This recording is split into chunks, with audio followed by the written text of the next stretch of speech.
Erica. Thanks for coming today. You're very welcome. So tell me a little bit about the mural. So first and foremost, have you decided on a title? Actually, it was at one of the meetings with the Hood River Valley High School faculty and everybody that was on this team. It was Gerald Lewis, the Yakima Tribal Council chairman. He referred to the youth in our area and the Native students that Lucille refers to as the children of the river. This term resonated with the group, and when the mural project students voted on a mural name, Children of the River had the most votes. How did this whole project come to be? So Hood River Valley High School counselor Tammy Hosaka, she is also a fellow on Oregon's first Racial Justice Institute Fellowship, and she wanted a more welcoming space for all the kids of different cultures when they came to school. Amir Malak, the art teacher at the high school, she did an amazing job engaging the students to contribute ideas to the mural. She was awesome. Between them, they head up 3 cultural clubs at the high school. There's the Middle Eastern North African Club, the Asian Club, and Black and Indigenous People of Color Club, BIPOC. And so they met with them over a couple of months and got all the ideas together. And then I was brought in, and then we worked together for about 4 months. What were some of the biggest challenges? I know just whenever you're working with a group of people, or creative people, or people who are not necessarily artists trying to make decisions for artists, that's tricky. How did you manage that? Well, I probably would have melted down a dozen times if it hadn't been for me preparing the design in Procreate, so that I could just go home after a meeting with the students and just make very quick changes. It's just so easy just to scrub something out and put something else. So if I had to draw this, it would have taken another year, because the number of changes and the amount of drawing that would have had to have taken place. So I am eternally grateful to Procreate for this amazing software that allowed me to just be endless with the amount of ideas we could process. And then I would bring my laptop to the school. I would put it up on the screen. We would meet in the conference room at the school, and I would show a presentation, and then we would nix stuff and throw more stuff in, and so it was a real back and forth, a real collaboration for sure. So the Racial Justice Institute, are they doing this for other schools? Not that I know or of. is this something particular? Not the scale that I've seen. Yeah. I'll ask Tammy, but I have not, like when I looked up other murals, I didn't see anything of this scale. So this is pretty special. I think so. Yeah, I do it. So I understand the Yakima Council was involved, the Yakima Tribal Council. Tell me a little bit about how that came to be and what their involvement was. Yes, Lucille Begay was the Native liaison for the project. Once we got sort of into it with the ideas, we even had a couple Indigenous students on the student body that came to the meetings, and that was extremely helpful. I remember I had one figure for that middle grouping with the students. Right in the middle, I had an Indigenous figure, a female figure, in this dress, and one of the students, I forget what his name is, he said that he says, I've never seen a dress like that at any of our ceremonies. I'm like, eek!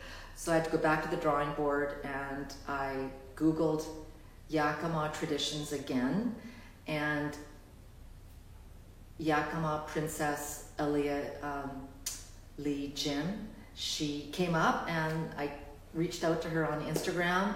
I told her what was going on with this project. And I was wondering if she'd be so kind as to take a picture in one of her ceremonial dresses, and like within a few days she sent me pictures, and it was perfect, and she was just so helpful. So then that got the approval also of the Yakima Tribal Council, also gave express approval on the figure, with the smudging, the basket designs that are in the land. Those came from a book. Was definitely a collaboration with the Yakima Tribal Council. They were concerned with my first version of the salmon that I had painted into the water segment, that it was appropriating sort of North Coast native art. So I had to redraft that. And then I also had a mountain biker in the mural, and I loved him because I thought that could be an inclusive piece for the whole community. Not for just people of color. But then it got changed.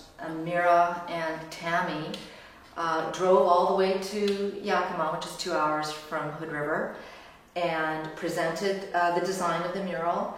I also was on a Zoom call with several members, and they were very, very wise and sensitive, and had excellent suggestions. A story of historical significance on the Columbia River I had no idea about. It's 1400 AD, depends who you talk to, there's different sources that say different things. There was a rock slide on the Washington side of the Columbia, and it literally bridged the river, and then the Columbia River pushed through and made sort of a tunnel. And then there was a tunnel so that the people could they didn't have to try and canoe across. They could literally walk across this bridge. So it was like a land bridge. Yeah. Wow. Yeah. And so there was a couple pictures that artists have, lended their interpretations, and so I've just done one more. And so I think it's just it completes the Indigenous story and their relevance and importance to the lands here. And now it's on the mural. It's Bridge of the Gods. And it's an amazing story, and it's a beautiful story, and now it's one of my favorite segments on the mural. So it's collaboration is just so vital for the message of any mural to have its clearest, most authentic voice. And I am so grateful for everybody's collaboration and ideas. I had some ideas that came and went, and I think everybody went through a little bit of that, where they had ideas that came and went, and they were like, oh, I'm sorry that went away.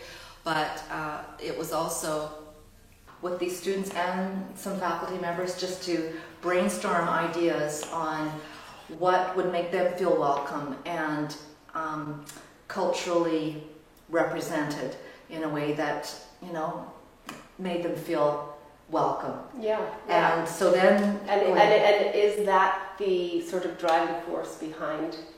It's for them. Yeah. It's their vision. I'm just here to help facilitate their vision. Right. Mm-hmm. Well, the tricky thing about doing any reference to Indigenous culture in art is you can't actually use you can't use their art without the artist's blessing, but for the most part you can't use it. It's considered too sacred. Yeah, I think that's interesting. Yes. Because I think the North Coast art, and in my experience of going to Vancouver Island, there's a very rich heritage, and it looks very different. And I know for, just going through the Maryhill Indigenous Peoples Gallery, it's very interesting to see the baskets that were made here in this region, and they're very specific to this region, and versus baskets that were made in the eastern part of the States, or different materials that were used for different things. So I love the fact that you brought that back to this region, because that's obviously appropriate, and that people will see that, especially locals, and they will instantly recognize that. Well, it's also a really, I learned so much working on this project, and I think it serves to educate the general public. And so we really wanted to make sure we covered all the cultures that are represented at the high school, with these special little notes to make them feel like, yay, that's us. Yeah, no, I think that's really important. Tell me a little bit about Procreate. It allowed us a lot of flexibility to try a gazillion different designs. And what I would do is I would have a new version of the mural. There's probably about 40 of them that we went through on this project. So are you Edits. talking about drawing?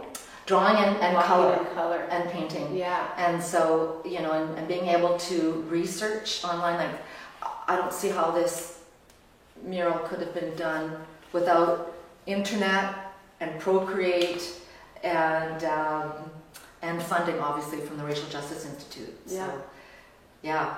Can you explain how you transferred your design initially? So you've come up with something, you've got your mock-ups on Procreate. Then could you explain to us how you transferred that initial design onto something of this size? Well, I was very blessed in that I got permission from the Hood River New School board to paint the mural here in my classroom, this is where I head up the art department here. And what I discovered fairly quickly was that I didn't have enough distance to project a full panel. So these are all, there's 10 8x4 sheets of MDO, and I could only project one segment at a time. And so this also caused distortion. So I got the lines sort of painted in.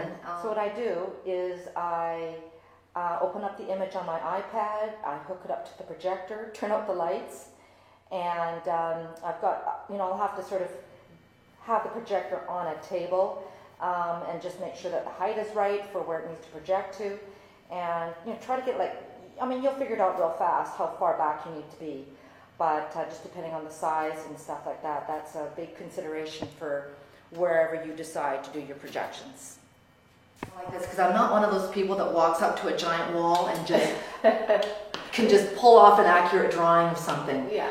No, I haven't even tried. I would be afraid to try. Maybe I will one day, but for the time being, I prefer the images projected because I want it to be accurate and to be as beautiful as possible. Mm. Yeah, I mean, that makes perfect sense. And so I heard that there were a number of children involved, students from Hood River Valley High School. So what was that experience like, and how did you involve them in the mural? Well, yeah, it was fabulous because at the beginning of the project, I needed help priming, putting 2 coats of primer on both sides, then scrubbing the ground coat on as well. And so I had probably half a dozen students coming over, they maybe would come on a Saturday or a Sunday for a few hours, and I'd get the music going, and I bought chips and dip and bevies and honey-coated peanuts, just anything to keep them fueled, you know, and just to keep it fun, and we had a blast. Yeah. But I had one student, Kafira, who came, and she was here pretty well every weekend for the last 6 months, and she was a rock star. She's excellent brushwork, and for example, she painted Ari. This is Ari, and I let her name this segment after her brother, and I could tell her, okay, we want these colors to be blending, and she would do it.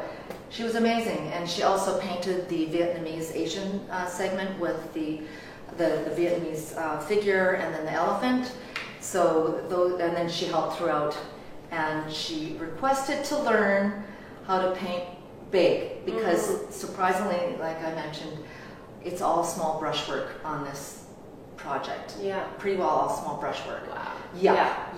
That's a lot. Yeah. But with the water, it's brares and big long strokes, and you know, I got a palette knife that's about like this, and so. Yeah. So I'm looking at the mural, and I'm noticing there's some sections that have yet to be completed, and it looks like you have an underpainting. So can you tell me a little bit about that? You did an underpainting. I know that's a very traditional Italian method of chiaroscuro. How did you use the underpainting in your mural? Well, I always have an underpainting in my paintings, you know, for 301 Gallery, for example. Yeah. And I like that it gives a little depth to the color that comes on. Also, it eliminates the possibility of little white flecks coming through and distracting the viewer. And I also wanted there to be a color that's sort of, I knew I would let it peek throughout this mural, because that's how I paint. And I wanted it to be a color that would be having a cohesive quality to the palette of the mural. I guess that's my main reason. Yeah. So there is a mural in Odell on the side of a Diamond Fruit Growers building, which you did a number of years ago with another artist. And Allison Bell Fox, yeah. tell me again? Allison Bell Fox. Allison Bell Fox. Yeah. And I drive by that mural. It's a pretty remarkable mural. And you can feel how it changes just the feeling of that town, that place. And I think it's really, it shows the power of art, that art can actually change the vibe of a place. And I think, what you're working on, and with this mural, and at Hood River Valley High School, I think it is going to change the vibe. I think it's a wonderful thing that you're doing, and thank you. Yeah. Thank you so much, Sora. It's 2,900 square feet, and it's like a triptych. It starts off with the first panel being about how the Finns came at the turn of the century and started, tilling the land and planting trees. And then the middle segment is the Japanese. They're starting to harvest and sell and, make it into a business. And then the third segment is the Mexican community, bringing it to they distribute worldwide the produce from the valley. And it was a huge project, up on lifts. I only crashed the lift a couple times into the wall. But it was very rewarding. It seems like that mural was wonderful preparation for this. Oh, I learned so much. Allison, yeah. She's a real veteran with murals, and Yeah. she just taught me so many tricks. And so that's also another piece of what I want to do with this project, particularly with students that helped, was to sort of give them an idea. Okay, this is how you would tackle a mural, and they saw the design process. You have to be very flexible. You can't get attached to anything when you're collaborating, and also being a good communicator, trying not to get emotional, except for the passionate part. It's very important to being successful in mural design in public spaces, especially when there's sponsorship involved, and all these parties need to come to the same voice that you're going to be communicating on their behalf. So, Well, honestly, that sounds like a great life lesson. Right, something that everybody could live by. Yeah, You know what I mean? yeah. So thank you. Thank you, Sorika.